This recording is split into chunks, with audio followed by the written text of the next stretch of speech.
Sekalipun aku dapat berkata-kata dengan bahasa manusia dan bahasa malaikat, jika aku tak mempunyai kasih, oh jika aku tak punya kasih. Sekalipun aku tahu segala rahasia dan ku miliki seluruh pengetahuan manusia, jika aku tak mempunyai kasih, oh jika aku tak punya kasih, hanya kasih yang dapat menjadikanku sabar menghadapi dugaan yang mencabar. Hanya kasih yang dapat menjadikanku murah hati untuk dapat mengampuni setulus hati. Hanya kasih yang tak berkesudahan, hanya kasih Tuhan yang berkekalan.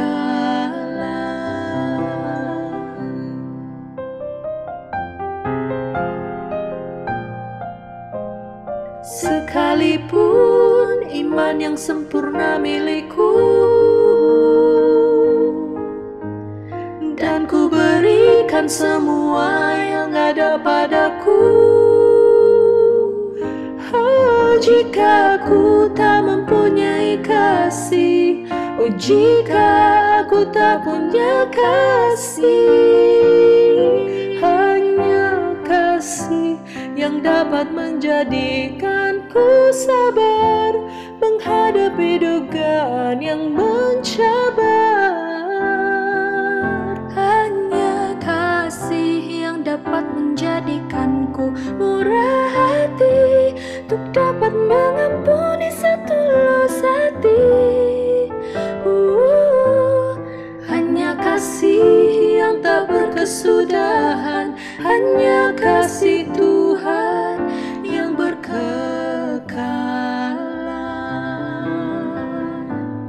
Jika aku tak mempunyai kasih, oh jika aku tak punya kasih,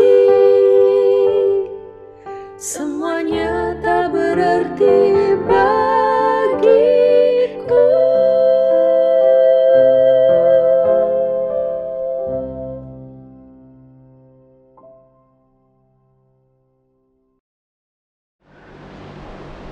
Selamat Hari Sabat.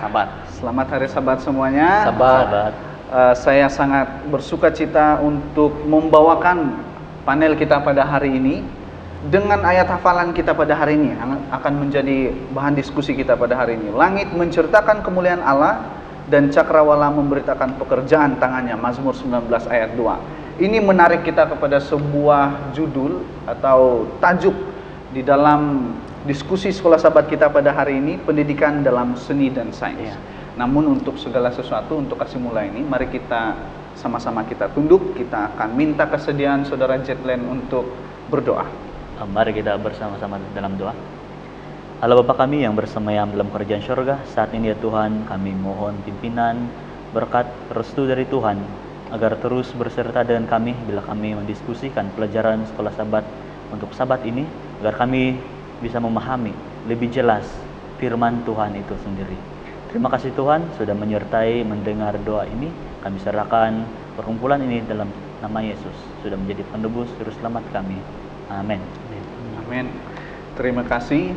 Sebelum kita masuk ke dalam diskusi kita pada sabat hari ini, saya sangat senang untuk membawa kita berkenalan satu dengan yang lain ya. Boleh. Karena sudah lama kita ini tidak bersua muka seperti ini. Saya dahulukan dengan saya sendiri ya. Nama saya Reynald Suning, fresh graduate dari UNAI, dan saya berasal dari Taiwan.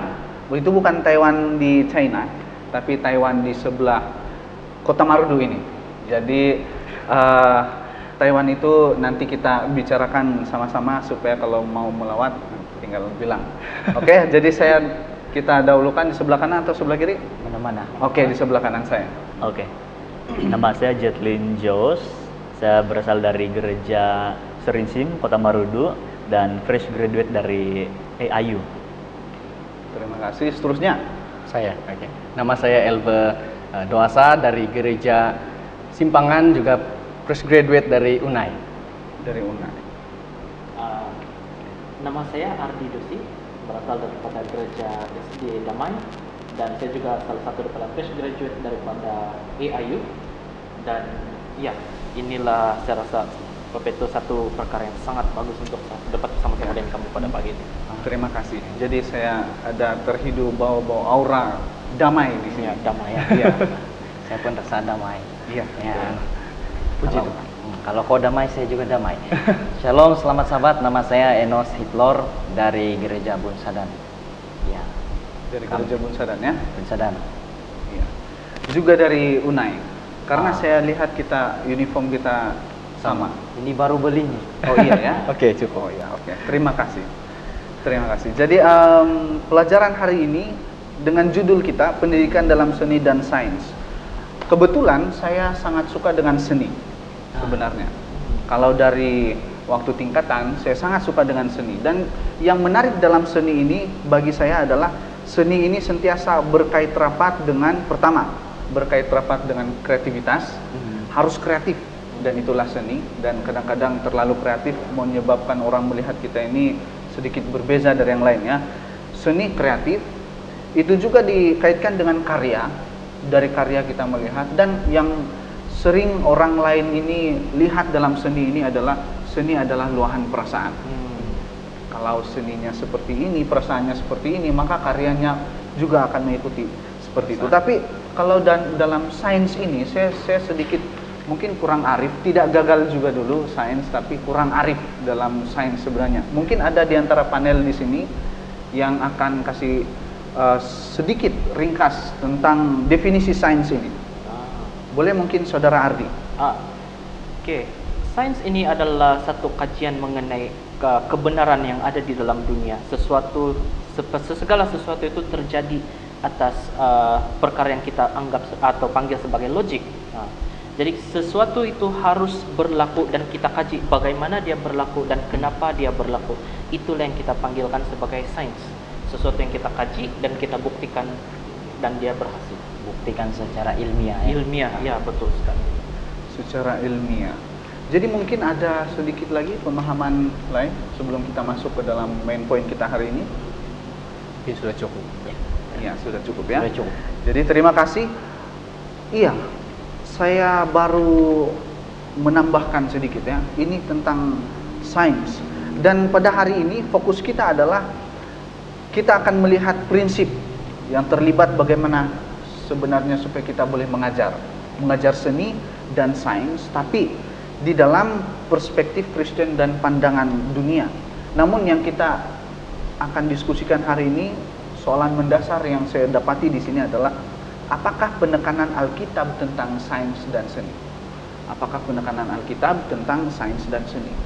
Nah, pada pelajaran kita ini kita akan mendengarkan sedikit ataupun poin-poin penting dari setiap hari yang sudah kita pelajari sepanjang minggu ini. Dimulai dari Ahad, hanya Tuhan saja.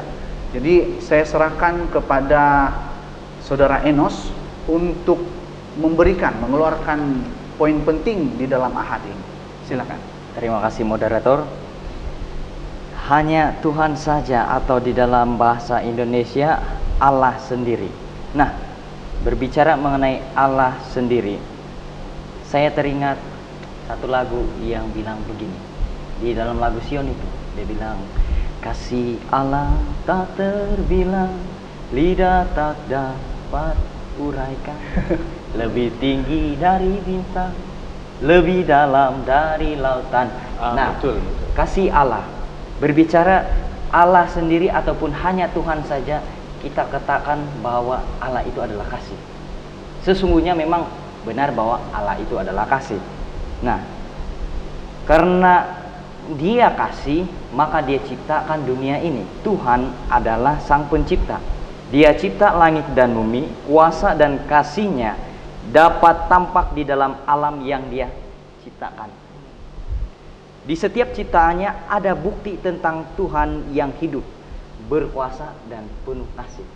Ada banyak contoh yang boleh kita lihat di alam ini atau di dunia kita sekarang ini yang kita pijak. Kalau kita keluar dari gereja saja, kita boleh lihat bahwa ada banyak ciptaan Tuhan yang indah boleh kita rasakan.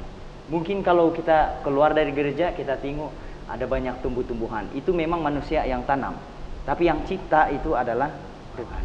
Ya, itu merupakan salah satu daripada keindahan kasih Tuhan. Namun dosa telah merusak ciptaan Tuhan yang indah ini. Itu sebabnya di hari ini pendidikan seni dan sains harus berdasarkan Tuhan sebagai pencipta dan dosa yang sudah merusak ciptaan Tuhan. Tuhan yang lebih kita tinggikan supaya kita tidak salah. Dasarnya adalah pendidikan Kristen sejati meletakkan Tuhan sebagai dasar utama di dalam pengetahuan seni ataupun sains. Dan pendidikan dunia akan memikirkan bahwa dunia ataupun diri mereka sendiri yang lebih tinggi. Tetapi pendidikan Kristen sejati, sains, pendidikan Kristen sejati menyatakan bahwa Tuhan adalah yang terutama. Terima kasih. Terima kasih. Berarti dalam segala ciptaan itu Tuhan adalah latarnya. Iya, Tuhan adalah latarnya. latar. Oke, kita langsung saja kepada poin seterusnya dalam judul keindahan kekudusan. Keindahan kekudusan dari sains dan seni. Mungkin poinnya boleh kita dengar daripada saudara Ardi. Oke, sebelum saya teruskan dengan poin yang ingin saya sampaikan. Kalau kamu ada Alkitab di rumah, kamu buka Alkitab kamu di dalam Mazmur 96 ayat 9. Oke. Dia berbunyi, sujudlah menyembah kepada Tuhan dengan berhiaskan kekudusan. Gementarlah di hadapannya, hai segenap bumi. Nah, coba saya tanya kamu, kepada Anda yang berada di kota Marudu sekarang, di manakah tempat yang paling cantik? Ada di antara kita yang suka pergi Mundan? Iya, ada suka saya baru di mau Kota mention Marudu. itu. Nah, di kota Marudu ada Mundan. Di Sorinsi mungkin cantik. Ada di Iya, Sorinsi juga. Sorinsim sejuk airnya. Sejuk dia. Kalau Anda yang ada di Ranau, kita ada Gunung Kinabalu. Betul. Di tempat-tempat lain saya yakin ada tempat yang indah macam pantai. Iya. Ada pantai, ada laut, dan banyak lagi tempat yang indah di tempat-tempat kita. Tapi tidak semua kita mempunyai pandangan yang sama mengenai apa itu indah. Ya. Kita tidak melihat, oh mungkin ada orang yang tidak suka gunung, dia suka laut. Nah, tapi itu terpulang kepada individu itu tersendiri. Ya. Dan apabila kita melihat semua ini dan kita mengatakan, oh ini sangatlah indah, kita berbalik kepada siapa yang menciptakan dia. Kalau kita pikir semua ini indah, coba kita pikir bagaimana pula indahnya kalau seperti yang dikatakan oleh saudara Yunus tadi, kalau belum lagi dicemar oleh dosa.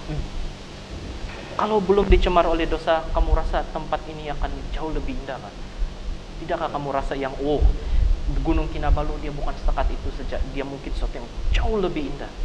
Mungkin ada 2 tanduk. Mungkin ada 2 tanduk lagi, ada lebih mungkin. Tapi apa yang saya ingin katakan di sini adalah apabila kita melihat itu semua, kan Tuhan coba untuk memperlihatkan karakter Dia di dalam ciptaan-ciptaan yang telah diciptakan oleh Dia. Kita melihat bukan setakat kecantikan, tapi kekudusan ciptaan-ciptaan. Tapi harus diperhati-hati. Semua yang indah itu, tidak semua yang indah itu adalah perkara yang baik. Kalau kita lihat di dalam buku Kejadian, kita ingat buku Kejadian apabila si ular tua itu coba untuk menipu Hawa. Hawa melihat buah itu indah, cantik. Tapi adakah itu perkara yang benar apabila dia mengambil buah itu? Saudara-saudari, tidak. Jadi setan coba untuk mengambil keindahan itu dan memesongkan keindahan itu untuk menjadi sesuatu yang mencemarkan kekudusan Tuhan. Nah, itu adalah perkara yang harus kita berhati-hati. Tidak semua perkara yang indah itu, adalah baik bagi kita. Tetapi semua yang indah itu justru datang daripada Tuhan. Ya, terima Terima kasih Saudara Ardi. Berarti kalau dari sini secara sederhana, dari Ahad di sebalik segala yang wujud ini ada Tuhan di latar belakang. Betul. Dan di hari Isnin ini keindahan kekudusan ini di sebalik keindahan itu ya, keindahannya di sebalik keindahan ini ada suatu hal ataupun ada sesuatu yang selalu mau memesongkannya. Ya, selalu mau memesongkannya, betul. Dan terima kasih Saudara Ardi sudah mengutarakan poin yang kita boleh lihat. Dan hari Selasa ini pakar dalam kesilapan. Mungkin kalau disebut pakar berarti tidak ada kesilapan ya. Karena sudah pakar ya, betul ya? Setuju ya? Setuju. Kalau sudah pakar berarti tidak ada kesilapan. Tapi kenapa dalam tajuk kita hari ini membahaskan pakar dalam kesilapan? Mungkin kita langsung saja poin yang seterusnya akan disampaikan oleh Saudara Elver dalam Selasa ini, boleh kita dengar sama-sama. Baik, terima kasih untuk kesempatan ini yang diberikan. Di hari Selasa ini pakar dalam kesilapan, seperti yang sudah dibilang tadi ya. Kalau sudah dipanggil pakar itu sudah tentu tidak ada kesilapannya. Ya, tapi tiba-tiba ini pakar dalam kesilapan, berarti ini pakar dalam membuat kesalahan-kesalahan ini. Aduh, kok bisa pakar bisa ya? Ya, jadi apa maksud pakar dalam kesilapan? Nah, kita harus ingat bahwa manusia ini sudah jatuh ke dalam dosa. Jatuh ke dalam dosa berarti seluruh kehidupan aspek dalam kehidupan manusia itu sudah tercemar, termasuk cara berpikir. Termasuk cara berpikir. Dan orang yang memiliki gelar yang tinggi ataupun gelar yang banyak, pengetahuan ilmu yang banyak pun mereka masih, karena sudah jatuh ke dalam dosa, harus kita ingat masih boleh melakukan kesalahan ya. Nah, bagaimana seorang manusia itu yang sudah memiliki ilmu yang tinggi, gelar yang banyak, boleh saja melakukan kesilapan atau kesalahan? Ketika seorang manusia itu belajar ataupun menimba ilmu, tetapi ilmu yang dia timba itu bertentangan dengan Alkitab, maka itu akan menjadi sebuah kesilapan. Ya. Tugas kita sebagai orang-orang Kristen, apalagi kita sebagai orang muda yang sedang giat belajar sekarang ini, mau itu di university, mau itu di sekolah menengah ataupun di SK, sekolah rendah, tugas kita adalah menapis segala yang kita terima. Pelajaran. Jadi seperti yang Saudara Ardi sudah katakan tadi, ada pelajaran di dunia ini yang indah kita dengar ya, indah sekali. Sepertinya itu sudah benar, tetapi harus hati-hati. Keindahan itu tidak selalunya benar. Ada kesilapan dia. Nah, selama hampir 2000 tahun dunia ini sudah dipenuhi dengan ilmu-ilmu pengetahuan yang salah. Ya, ilmu-ilmu pengetahuan yang salah itu berarti ilmu-ilmu yang bertentangan dengan apa yang dikatakan dengan Alkitab, terlebih apa yang dikatakan oleh Allah. Jadi kita punya tugas adalah kita harus menapis segala ilmu yang kita terima daripada dunia ini, apalagi ilmu itu datangnya daripada orang-orang yang tidak mempercayai Alkitab, terlebih tidak mempercayai Tuhan. Jadi di hari Selasa ini pakar dalam kesilapan adalah boleh saja manusia yang memiliki gelar yang tinggi itu melakukan kesilapan ketika mereka itu tidak melandaskan pengetahuan mereka itu kepada Alkitab, kepada firman Tuhan. Karena kebenaran sesungguhnya itu hanyalah daripada Alkitab. Ya, itu yang saya dapat kongsikan di hari Selasa.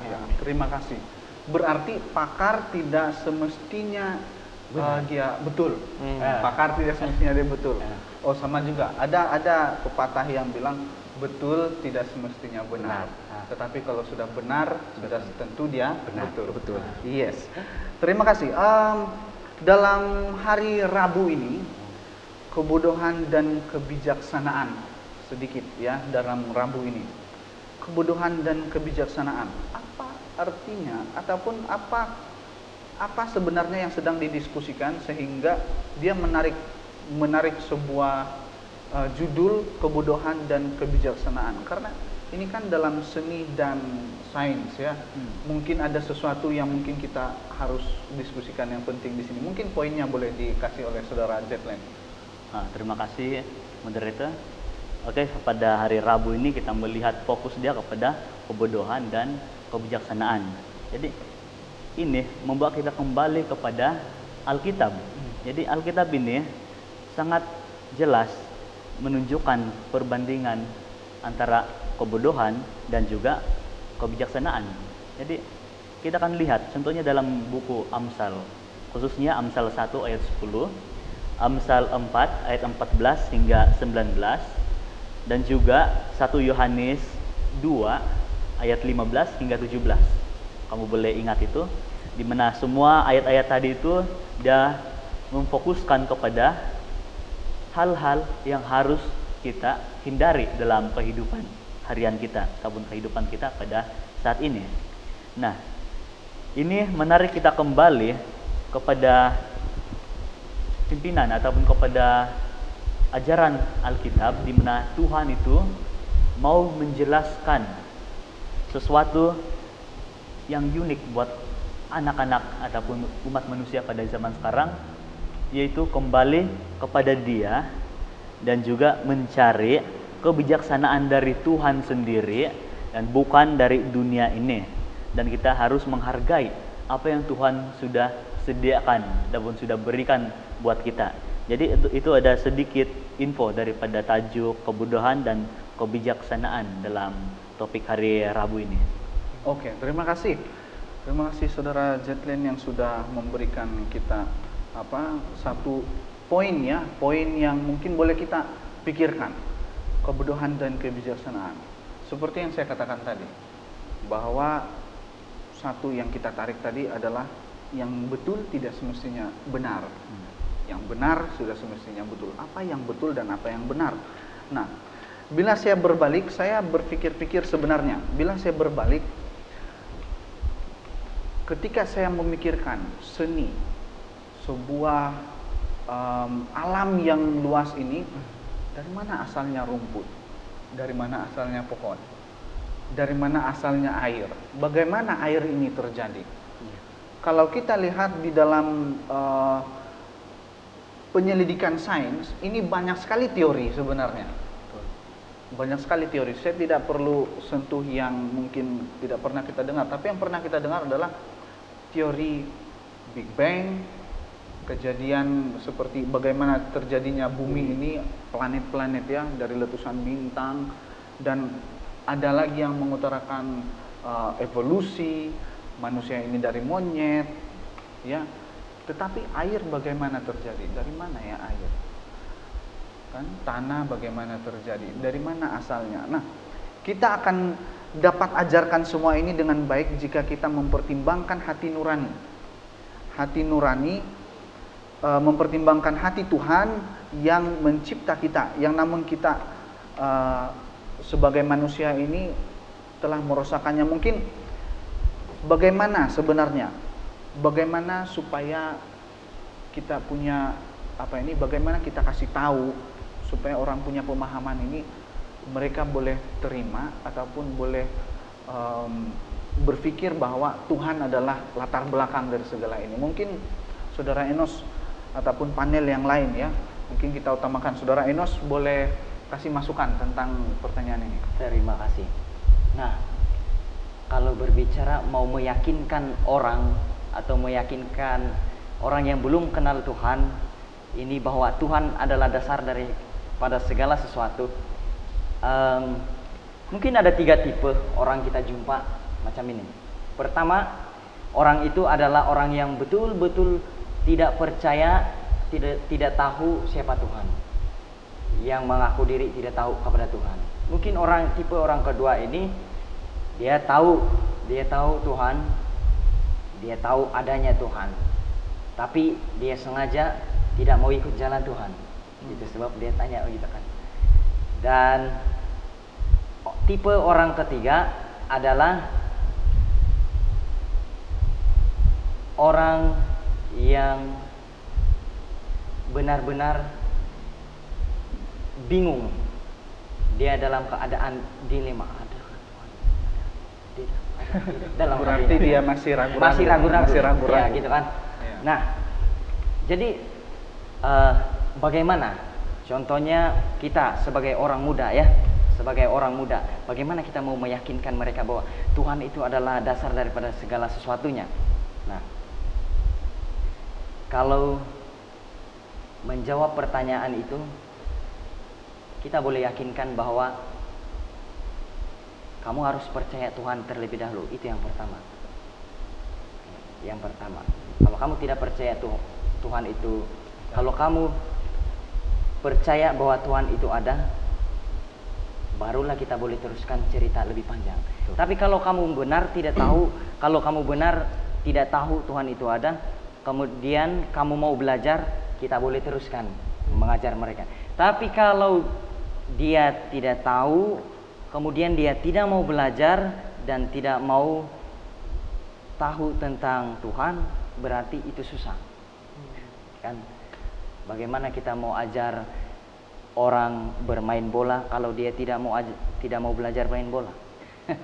Kan? Tidak masuk ya. Tidak masuk. rela ya. Kan? Jadi begitu. Pertama, dasarnya adalah kita harus percaya bahwa Tuhan itu ada. Percaya bahwa Tuhan itu ada dan kita meletakkan Tuhan sebagai dasar.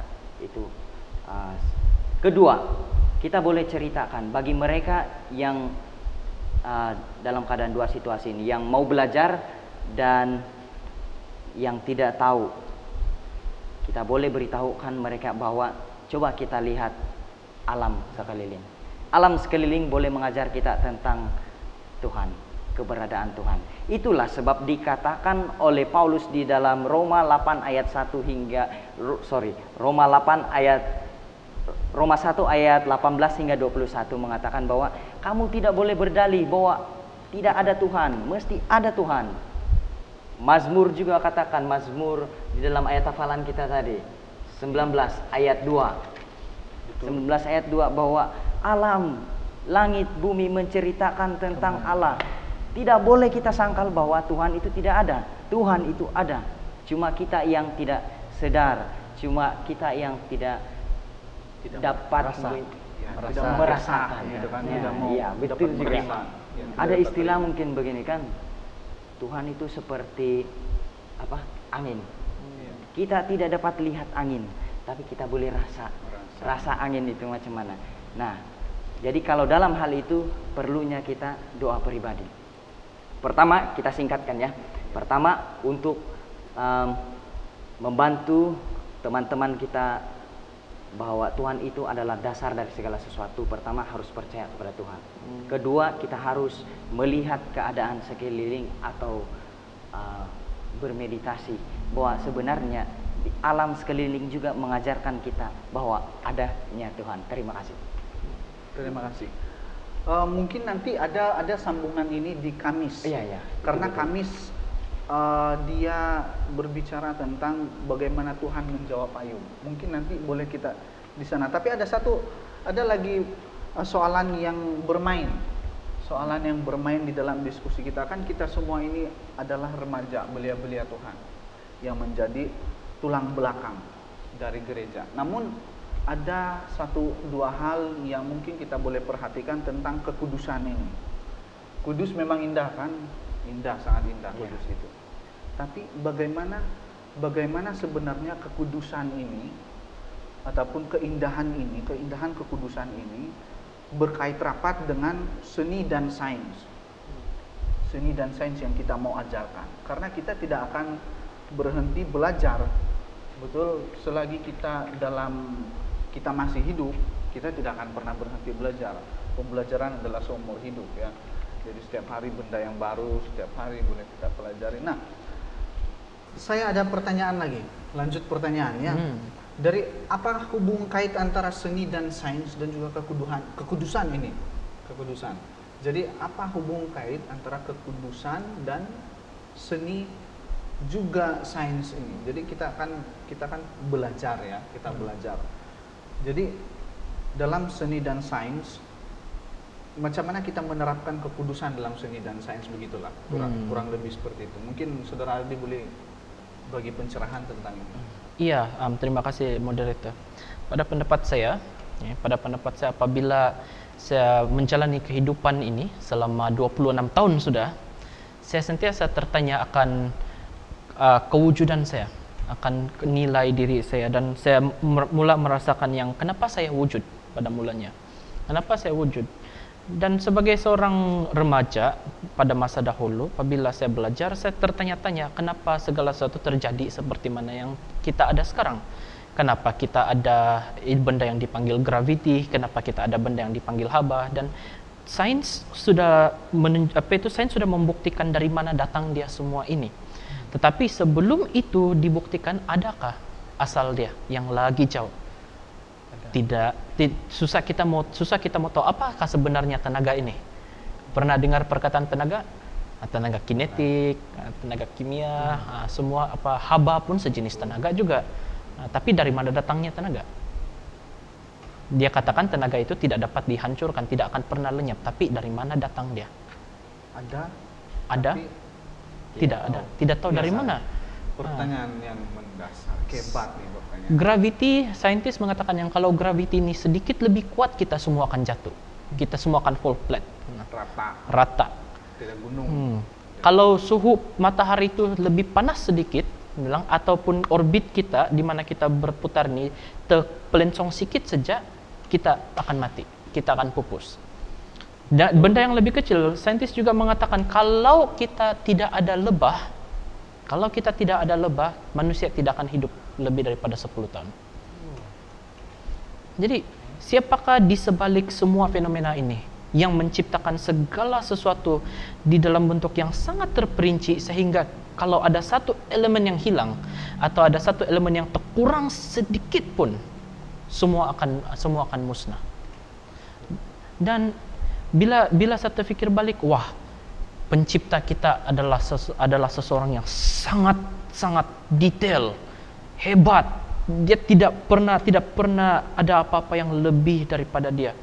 Dan sains digunakan untuk membuktikan betapa hebatnya Tuhan kita. Betapa hebat, betapa indahnya segala ciptaan-ciptaan dia, dan betapa ini dapat membantu kita untuk lebih mengenali siapa Tuhan. Justru meningkatkan kekudusan diri kita dan apa yang dikeliling. Apalagi kalau dia kudus ya, dalam keadaan yang kudus ya. Maksud saya yang tidak ada dosa. Betul. Cantik ini bunga yang sesungguhnya ya. Betul. Jadi betul, ini sangat bagi saya satu pernyataan yang sangat luar biasa. Betapa indah sebenarnya kekudusan. Jauh lebih indah dari pemikiran kita. Ini menarik kepada sebuah pemikiran bahwa bagaimana kita harus memberikan kita punya tumpuan dalam hidup kita ini. Ada orang yang terlalu mencari tahu, terlalu mau menjadi pakar, dan mau menjadi seorang ahli dalam semua bidangnya. Nah, tapi ketika saya pelajari ini, Timotius dinasihatkan oleh Paulus bahwa orang kaya akan jatuh ke dalam pencobaan, ya, akan jatuh ke dalam pencobaan, dan juga dia ini akan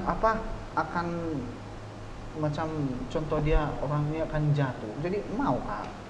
Bolehkah kita jadi kaya? Bolehkah kita ini jadi orang yang pakar dalam sesuatu? Nah, dan ada juga sementara orang yang mau jadi pakar ini banyak akan berbeza environment dia ya. Kalau di AIU berbeza dia punya persekitaran, di UNAI pun berbeza persekitaran dia. Dan saya yakin di university ataupun dimanapun kita pergi bekerja, kita selalu belajar sesuatu yang baru. Jadi Rasul Paulus bilang hindari orang yang omong kosong. Omong kosong ini macam mana sebenarnya? Yesaya pun pernah cakap dalam Yesaya 53, kekudusan hari Sabat. Jangan ada omong kosong. Omong kosong jenis apa? Jadi hindari dalam hal apa? Mungkin boleh diutarakan oleh Saudara Elver. Baik, terima kasih untuk pertanyaannya. Apakah Alkitab itu melarang kita untuk menjadi orang kaya? Iya. Ya. Tuhan itu jahat sekali mau kita menjadi orang miskin untuk selama-lamanya. Ya. Tentu tidak ya. Tuhan itu sangat luar biasa, sangat penyayang. Dia mau kita maju dalam kehidupan kita, ya. Berkembang dalam kehidupan kita. Dia tidak mau kita terpuruk di dalam kesengsaraan.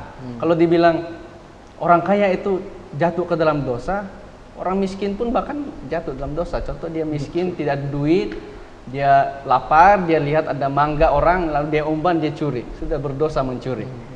Jadi manusia ini semua cenderung untuk jatuh dalam dosa.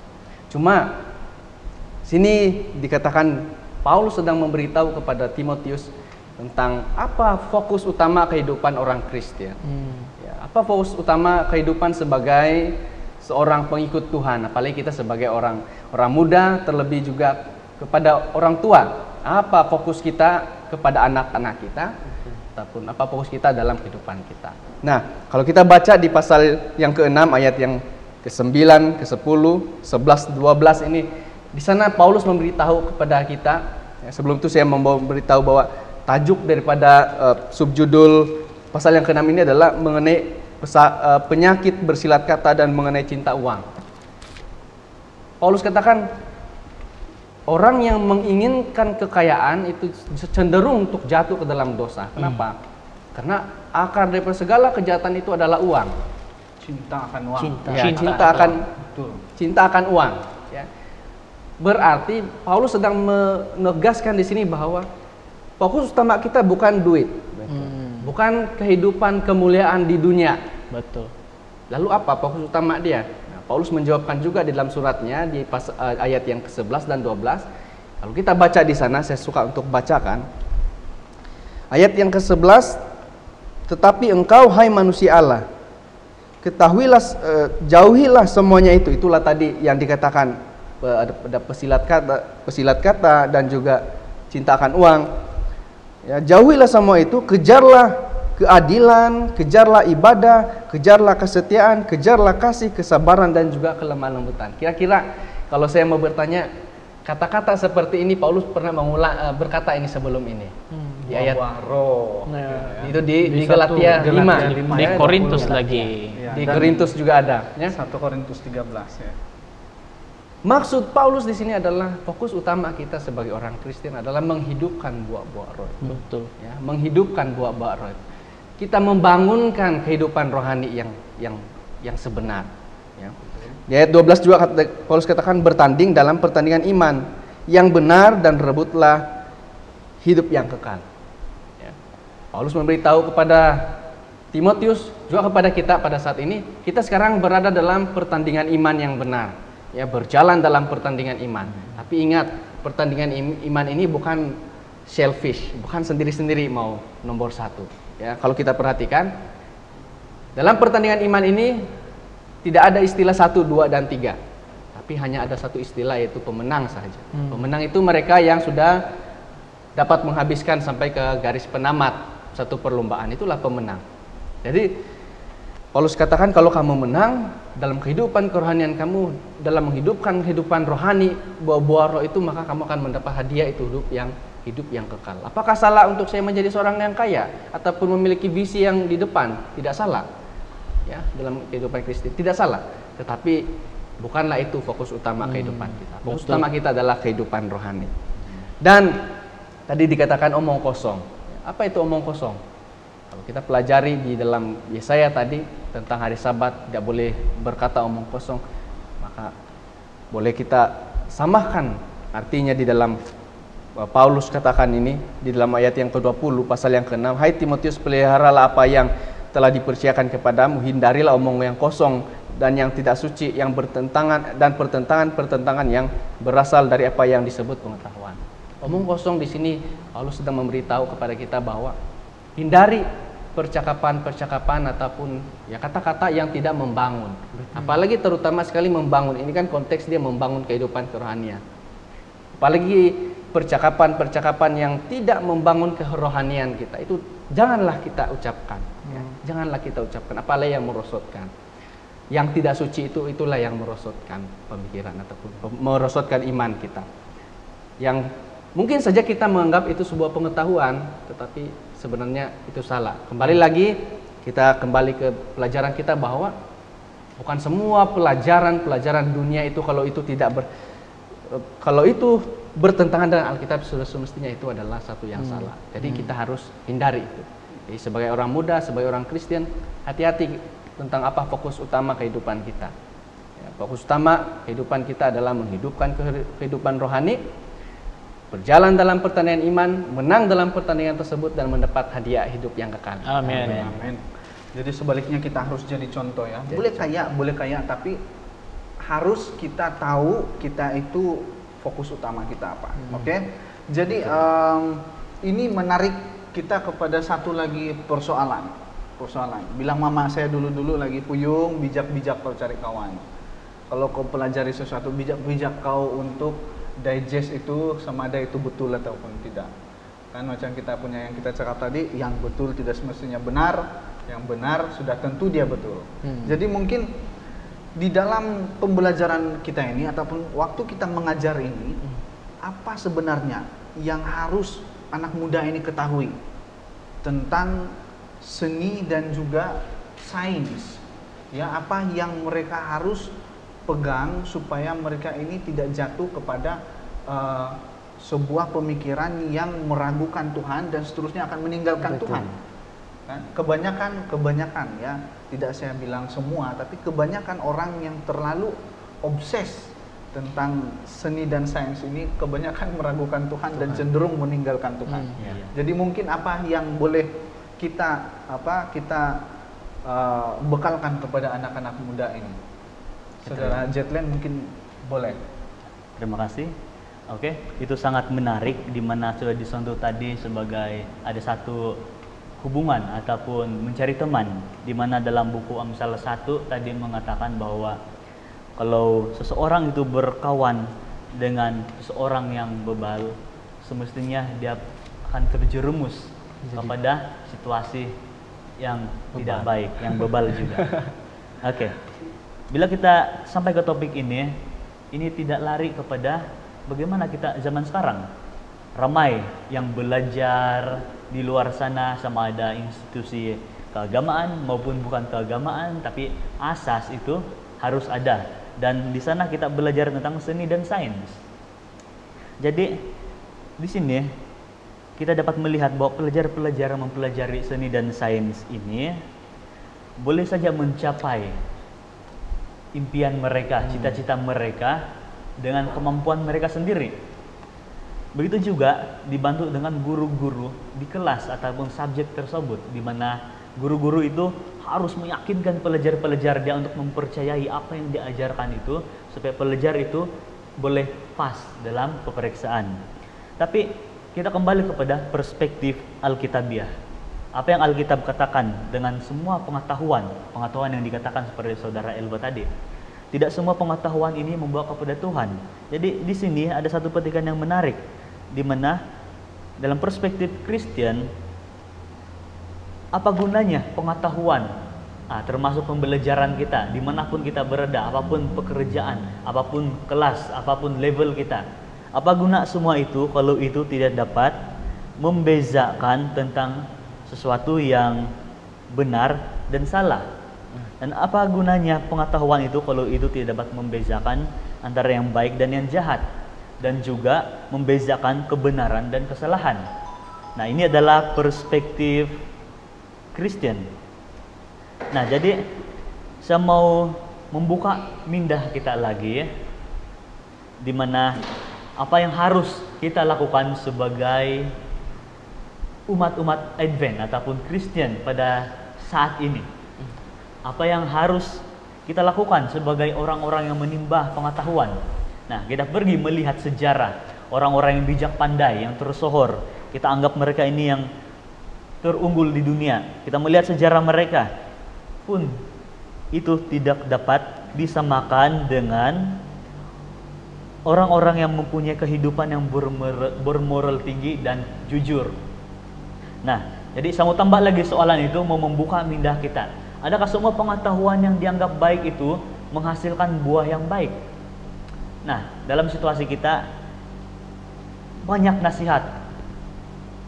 Kamu harus belajar, sekolah tinggi-tinggi, keluar mendapat gaji yang tinggi juga, besar, dan membantu keluarga.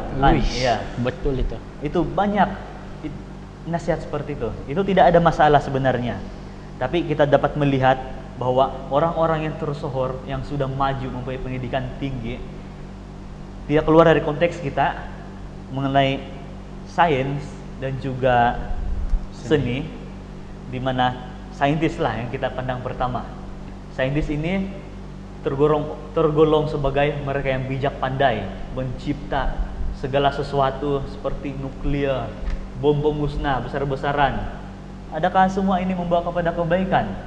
Memang kerja mereka itu cukup baik, mendapat gaji yang bagus, menolong keluarga, menolong masyarakat, tetapi hasil kerjaan mereka bom digunakan dalam peperangan, membunuh ramai orang.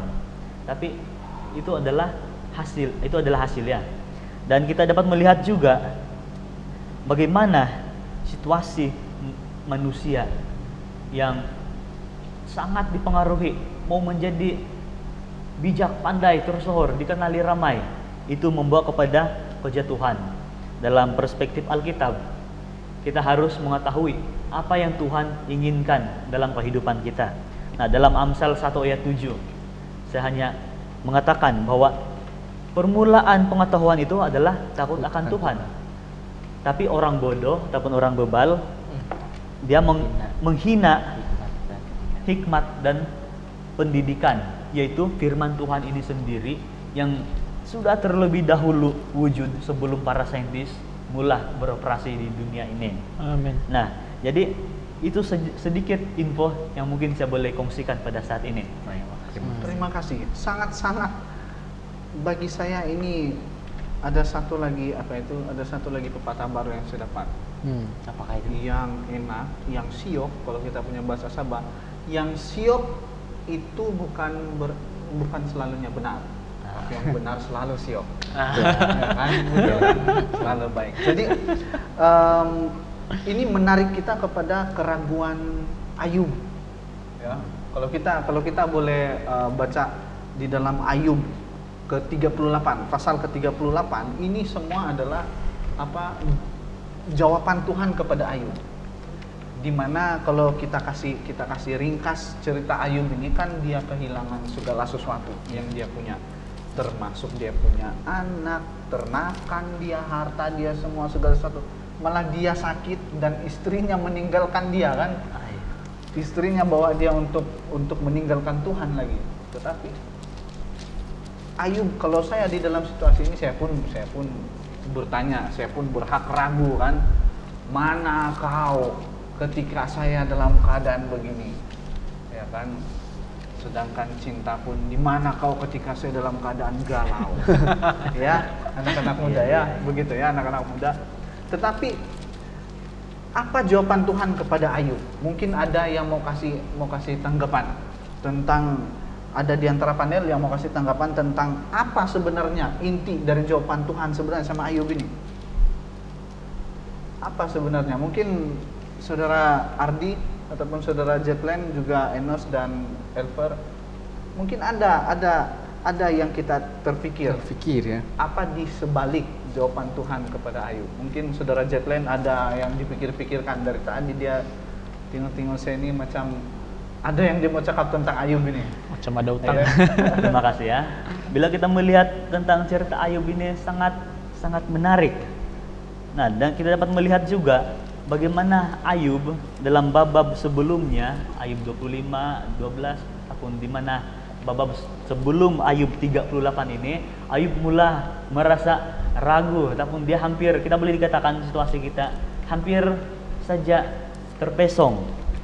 Nah, jadi Ayub 38 ini adalah jawaban Tuhan kepada Ayub. Nah, saya suka untuk membawa kepada ayat yang keempat, Ayub 38 ayat yang keempat Tuhan mengatakan, di manakah engkau ketika aku meletakkan dasar bumi? Ceritakanlah kalau engkau mempunyai pengertian. Nah, jadi di sini Tuhan mau menjelaskan bahwa segala sesuatu itu berada di dalam kawalan tangan Dia yang esa. Jadi kita dapat melihat Ayub tidak diuji melebihi batas yang dia boleh. Di mana Tuhan itu sangat baik, Dia bersama dengan Ayub, dan itulah yang membuatkan kita zaman sekarang ada harapan, di mana pencobaan ataupun keraguan-raguan kita itu tidak melampaui batas kita. Kita coba uji Tuhan dan pasti Tuhan akan memberi jawaban. Dan kita dapat melihat juga di sini bahwa Tuhan itu sentiasa bekerja. Kita dapat melihat dalam Yohanes 5 ayat 17, bekerja sepanjang masa dalam alam maupun dalam hidup kita. Jadi mungkin ada pendapat dari sahabat-sahabat saya yang lain. Mungkin ada penambahan. Mungkin Elver. boleh sedikit. Jadi di pasal yang ke-38 Ayub ini adalah Yesus memberitahu Ayub, karena Ayub sudah mencari-cari bertanya kepada Tuhan, mana Tuhan ketika saya berada dalam masalah. Itu ekspresi seorang manusia yang sedang dalam kesempitan. Di ayat 38 Tuhan katakan, tadi ayat yang keempat, dia bilang, di mana kamu waktu saya membuat bumi ini? Kalau saya ditanya seperti itu, seperti Belum lahir. ya, seperti satu tempelengan, ya, tamparan yang sangat sakit. Ya. Tamparan luar Jadi biasa. kau belum lahir, saya sudah buat nih dunia, kau belum lahir. Kau banyak bertanya. Banyak Kalau mengeluh. bos tuh, oh ini komplain. Ya, banyak komplain. Ya. Tapi Tuhan tidak, sebenarnya bukan mau condemn Ayub ya. Betul. Tuhan sedang memberitahu kepada Ayub, juga kepada kita semua. Di mana kita ketika Tuhan sedang mencipta langit dan bumi? Ya, sebenarnya sudah tentu tidak ada. Kita belum ada, belum lahir. Jadi Tuhan memberitahu kepada kita bahwa Tuhanlah yang mencipta segala sesuatu. Apa yang saintis sedang lakukan kalau kita baca di hari Kamis? Saintis sedang mau membuktikan bahwa Tuhan itu tidak wujud. Bukan saintis yang para mereka yang tidak percaya akan Tuhan. Saintis ada juga yang percaya akan Tuhan. Mereka yang tidak percaya akan Tuhan ini yang percaya kepada teori evolusi, Big Bang. Mereka ini sedang mau membuktikan, benar-benar mau membuktikan bahwa tidak ada Tuhan. Bahwa segala sesuatu itu terjadi secara alami, natural, tidak ada yang menopang. Seperti yang Saudara Enos sudah tekankan tadi di hari Ahad. Lalu kita keluar saja dari tempat kita, dari rumah kita, bahkan kita lihat satu sama lain, itu sudah menunjukkan bahwa Tuhan itu ada hadir. Ataupun Tuhan itu wujud sebagai sebuah oknum yang mencipta. Jadi Tuhan menjawab Ayub, juga Tuhan menjawab para ilmuwan, bahwa pengetahuan yang kita miliki itu, kalau itu tidak berlandaskan dengan apa yang sudah dia katakan, maka itu adalah salah. Dan dia katakan jangan ikuti. Ikutilah apa yang saya sudah katakan, karena saya yang menciptakan langit dan bumi. Itu yang saya boleh kongsikan.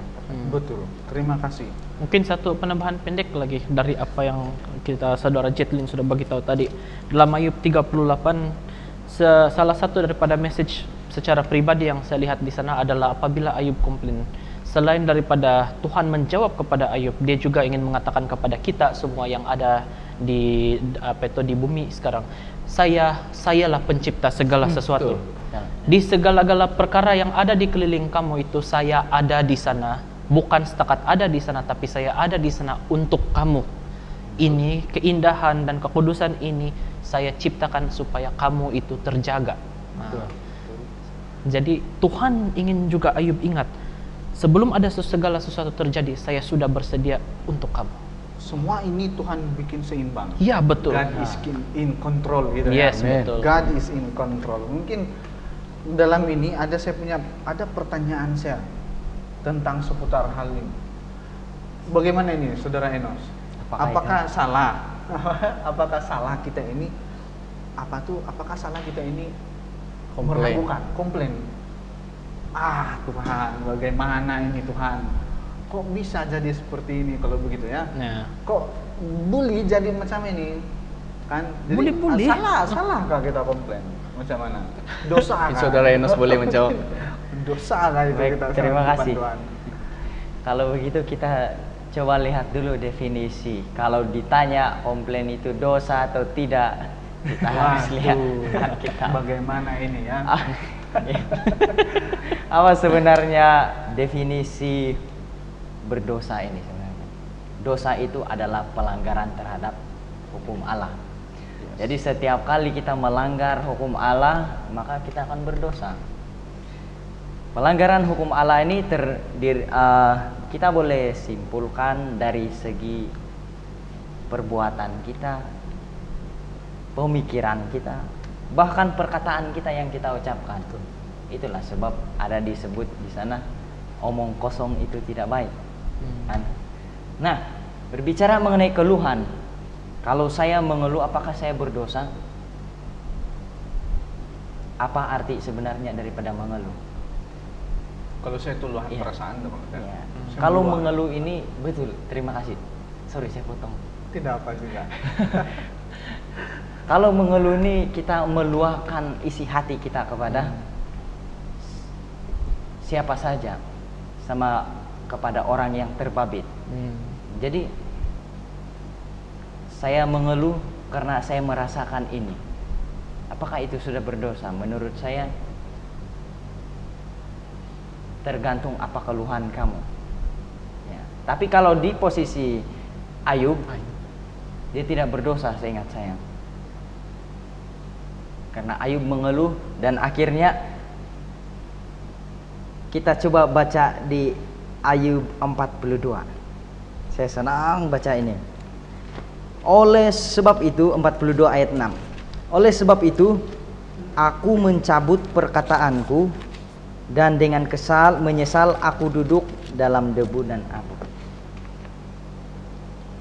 Ada penyesalan Ayub terhadap apa yang dia lakukan kepada Allah.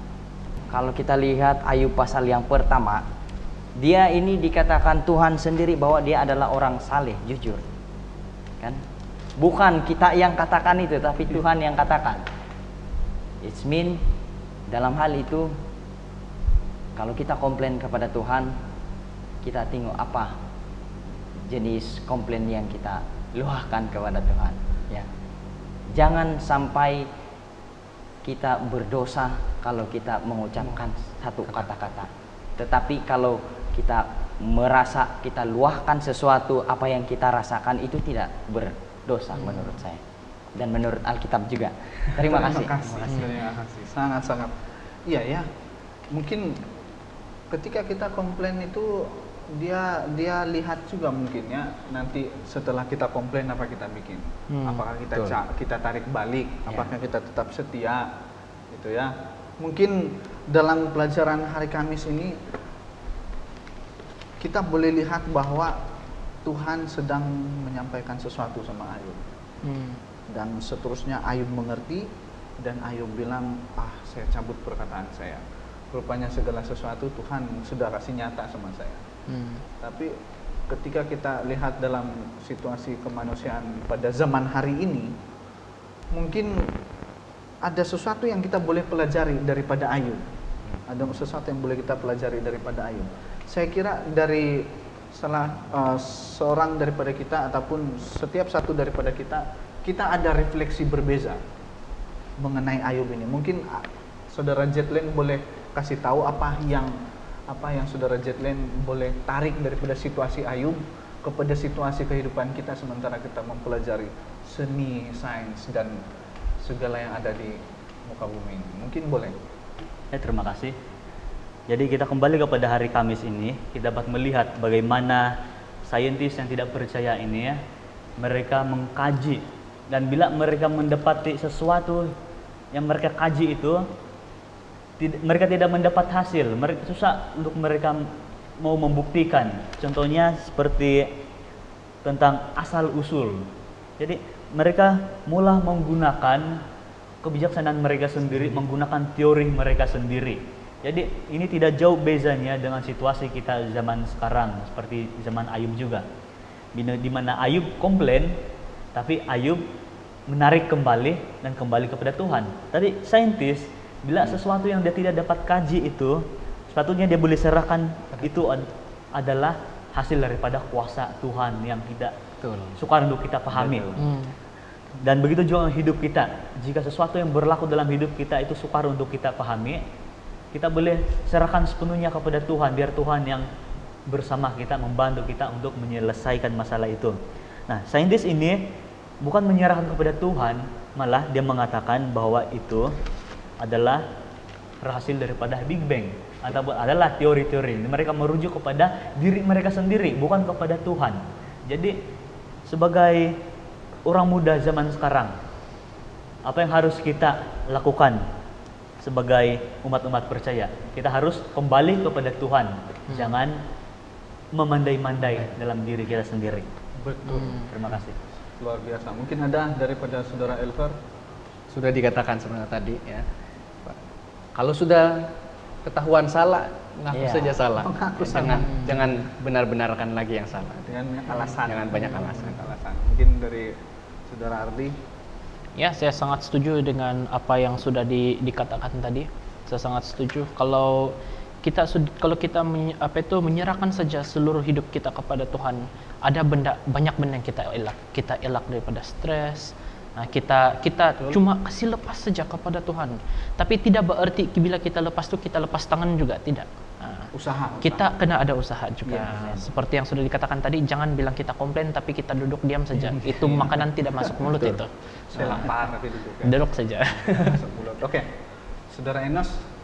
Oke, apa yang kita boleh tambahkan daripada pelajaran ini adalah kita boleh melihat bahwa orang yang mempunyai pendidikan Kristen sejati ini dia berbalik kepada Allah. Betul.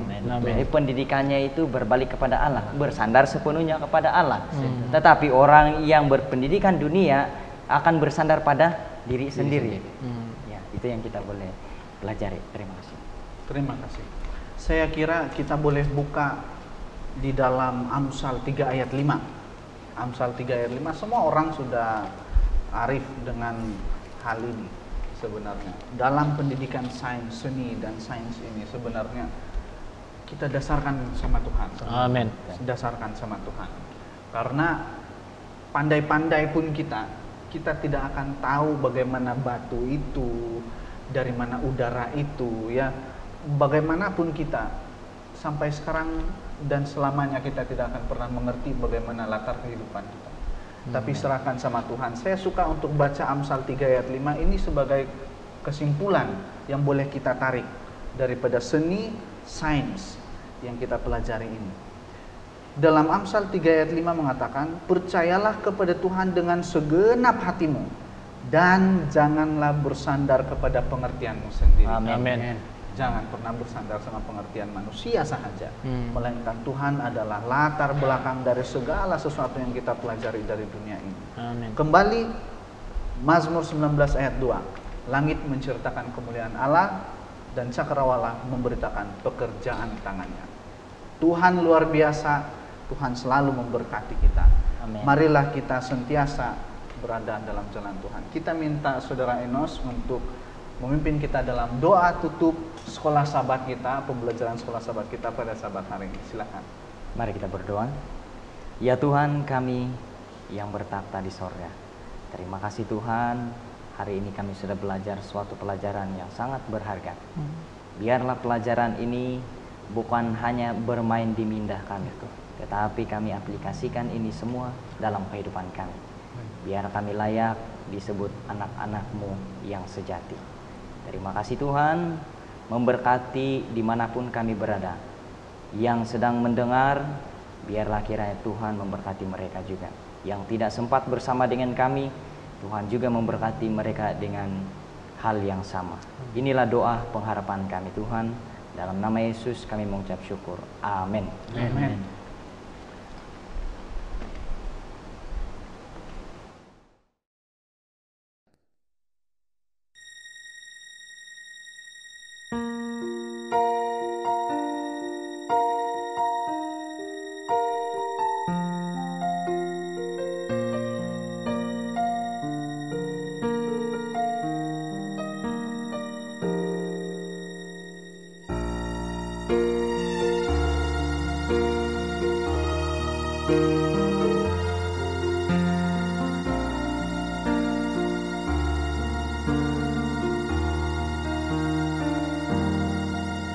Adakah kau sadari ramai jiwa yang hilang, sering mereka sendiri menghadapi tantangan.